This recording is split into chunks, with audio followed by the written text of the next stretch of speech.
Greetings, this is Roland.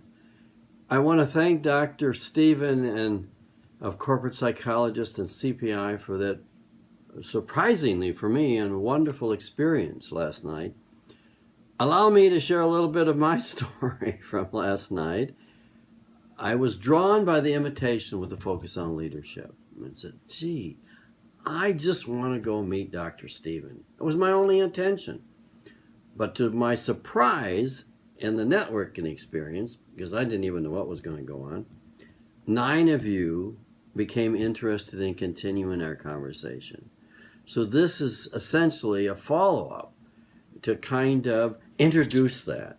So let me share some of my experience and research.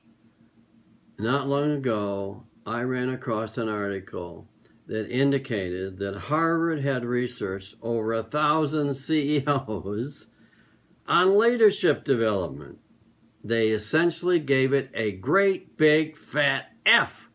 And they said the primary reason was that leadership training is not integrated with the business goals.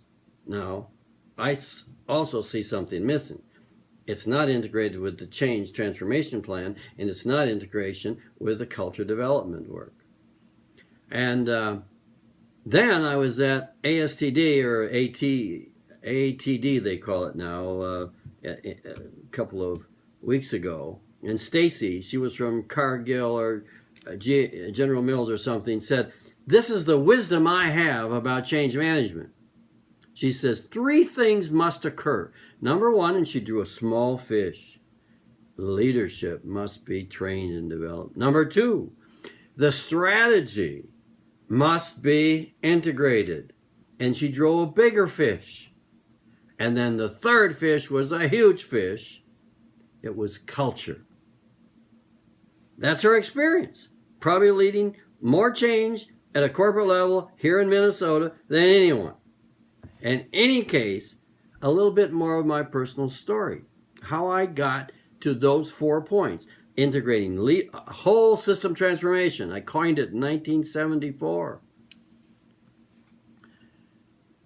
You need to integrate leadership with strategy or business goals, culture, and the change blueprint, I call it, or the change process. And it's not change management, training somebody to do problem solving down in a small part of the organization. So more of my personal story. I was key in starting the St. Thomas Master's and PhD program and taught the Master's program many years. And I discovered how to teach OD. And here's what it is. It needs to be one-on-one. And it needs to be real time. I experimented at Medtronic. I took my whole class there. First of all, I had an argument with Father Deese and said, I'm only going to take 12 students. No, we won't make any money. I said, do you care about quality or do you care about money? I care about quality. He gave me my 12 students. We transformed a team there with extraordinary success. And so I started to believe we got to do the training in the organization. And then I'm the competency expert in the world on change. And the best way to transfer the competencies is one-on-one, velcroed to my hip, where I make you the hero. I don't need to have the ego attention anymore at my age. And so I figured out how to teach it. And I want to share that with you because my new business purpose now, you can see it on LinkedIn in my profile. It's been there for 6 months. Haven't had time to go back even and read it for 6 months. I help you transform yourself in context of transforming the organization so that the entire process sustains itself. And I'm not talking about change or change management or organization development because we're beyond that. We're now in the age of transformation. A couple of years ago, Emerald phoned me from Europe and said, Roland, we want you to distill your life wisdom on organization development in 2,000 words. And I laughed. Well, I did it in 2,500. And Dr. Rothwell, my associate, who runs the #1 HRD program in the United States consistently now, Ohio used to be, but now, sorry, Dr. Stephen, but now it's Penn State. And he went through and says, Roland, you got it. He changed about 5 words. And Maja helped me. She really did all the research. My wife pulled it all together for me. And I'm going to share that article in a handout here. But I'm going to hit just some of the highlights. So it's essentially this. First, we transform a leadership team. It can be a department. Ideally, it's the top. Number 2.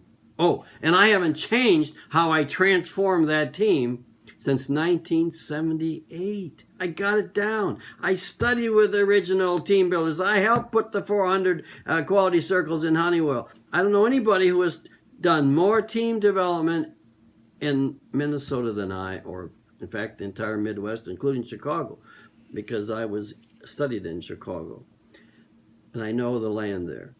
In any case, I can teach that to you easily. It's even on the web. I have no secrets, but there's something special happens when you're with me in doing it. Second, we transform the critical mass leadership in large interactive groups of 300 to 2,000. I'm the first to bring this large groups into Minnesota. They were so successful that Arnie Carlson stopped the government from doing my large groups. That's another story. Okay?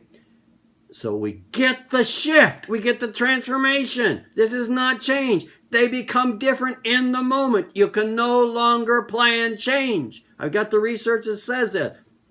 One of the big consulting firms spent $3 million with USC, with one of my friends, Dr. Worley. Okay? So I'm sure about that. Then we do a new contract, and you take it for the next 8 months and do your special things and give the technical assistant and hold their feet to the fire.